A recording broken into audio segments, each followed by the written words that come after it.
Let's make smoked salmon on the barbecue with mango salsa. Okay, let's get to work. The fresh marinade contains fresh lemon and lime juice, smoked paprika, olive oil, garlic powder, and a dash of salt and pepper. I'll marinate this in the fridge for about 2 hours, and I'm sure to remove it from the fridge about 10 minutes prior to grilling. I start skin side down, and I'm only going to flip this one time. When I place the salmon on the grill, it's extremely hot, but once it's there, I turn down the flame and I let my smoker box on the grill do the work. I'll cook for approximately 6 to 8 minutes per side. Once cooked, I'll turn the heat down right to the lowest setting possible, and I'll leave my smoker box infuse it with a little bit more flavor.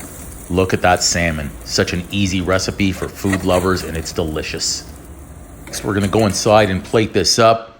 I'm gonna add the remaining marinade right on top of that salmon. I have mango salsa to finish it off and some asparagus. The easy recipe for the mango salsa is right on my YouTube channel. Be sure to check that out.